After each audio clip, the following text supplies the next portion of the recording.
আলিফ শিক্ষা দেওয়ার একদিন পরে, কয়দিন পরে? আলিফ শিক্ষা দেওয়ার একদিন পরে বাচ্চাদেরকে বলবেন আপনাদের সিলেটের মাঝখানে 4টি আলিফ লেখেন। কয়টি আলিফ লেখেন? 4টি। আপনি এভাবে 4টি আলিফ লিখবেন।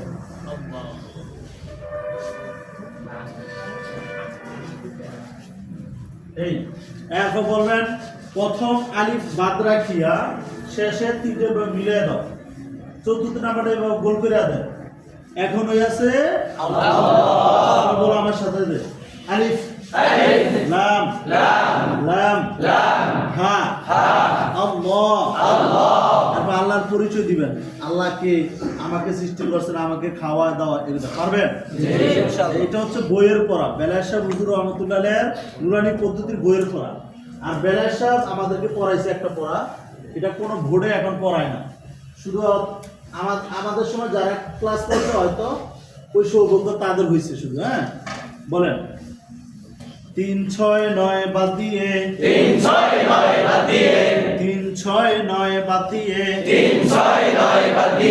5 12 কে গোল করিয়ে বাকি সব মিলিয়ে লা ইলাহা ইল্লাল্লাহ।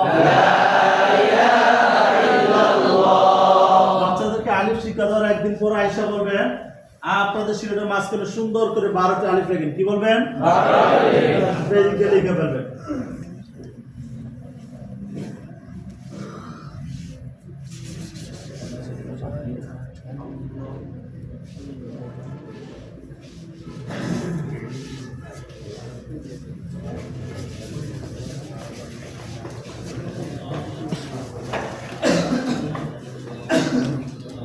এবার 12টি আলিফ লিখতে বলবেন। এরপর বাচ্চাদেরকে পড়াবেন। বলেন 3 6 9 বাদ দিয়ে 3 6 9 বাদ দিয়ে 5 12 কে গোল করিয়ে 5 12 কে গোল করিয়ে বাকি সব মিলিয়ে লা ইলাহা ইল্লাল্লাহ।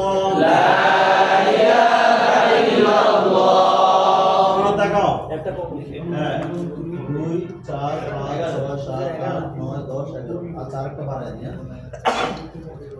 দেখাইছো?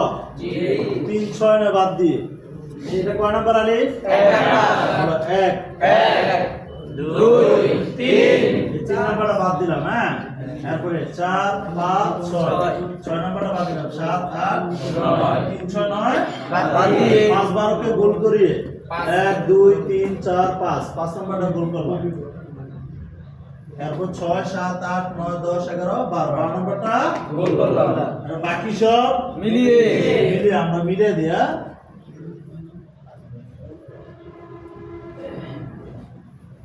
এখন কি আছে বলুন তো?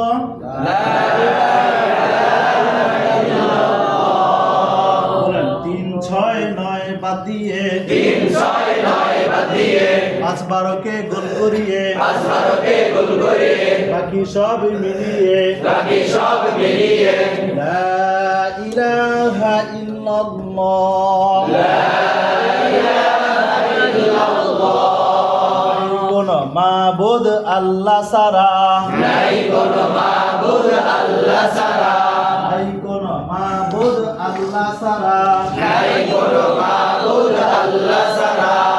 বাচ্চাদেরকে সুন্দর করে আল্লাহর পরিচয় দিব না।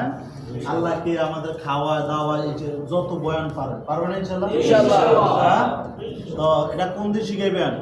দ্বিতীয় দিন আলিফ শিখাইবেন একদিন পরে। হ্যাঁ আচ্ছা বিশেষ করো বড় তাকাইছেন। জি আর কিছু গুরুত্বপূর্ণ শব্দ শিখিয়ে দেই।